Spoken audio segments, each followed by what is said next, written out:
Hey guys, thanks for checking out this video. So I'm really excited today about a couple of things. As I shoot this video, Halloween is 10 days away, so I'm super stoked about that. Halloween is a big deal to my family. We like dressing up, we like trick-or-treating, we like scary movies, so I'm really excited about that, even though I'm really sick right now.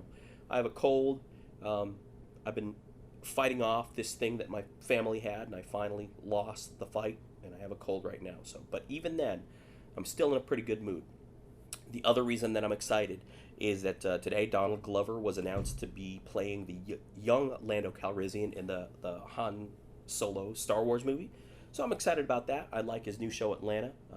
It's a really good show. He's a really good actor, funny guy. So I'm really happy for him. I'm glad that I think they chose the right actor to play that role. I hope they do a good job. But here's the real reason why I'm excited.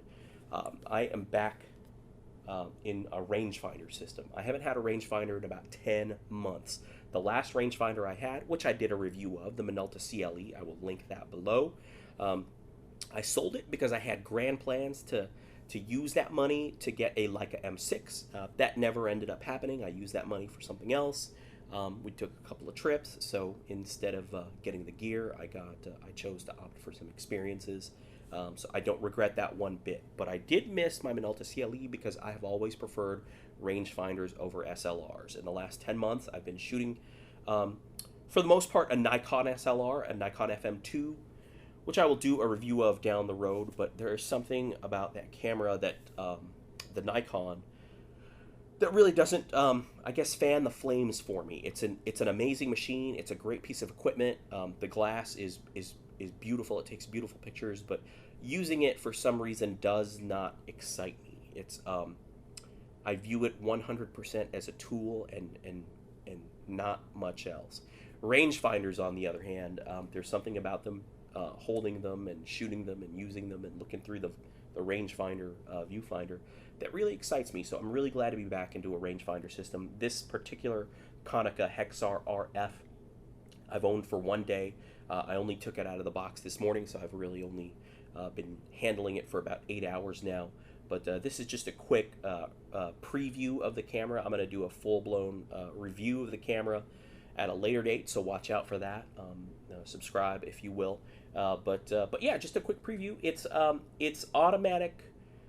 It's automatic winding and automatic shutter cocking, so it does not have the shutter cocking lever that you'd normally find right here, like on a Leica M6 or the Minolta CLE or a lot of other manual rangefinders and cameras. So that it winds the film and cocks the shutter automatically. So it does take batteries. This camera is dependent on batteries. So if the batteries are dead, the camera is dead. So that's, kind of a negative if you view it that way. But the batteries in this thing supposedly last a long time. It does not have a flash, so it won't be eating up batteries for the flash. It's purely for the winding and rewinding and shutter cocking operation, which really in and of itself does not take a lot of power. This camera takes a couple of CR2s. But just a quick rundown of the camera. On the top you've got your manually selectable shutter. You can shoot in full manual. You can shoot in aperture priority.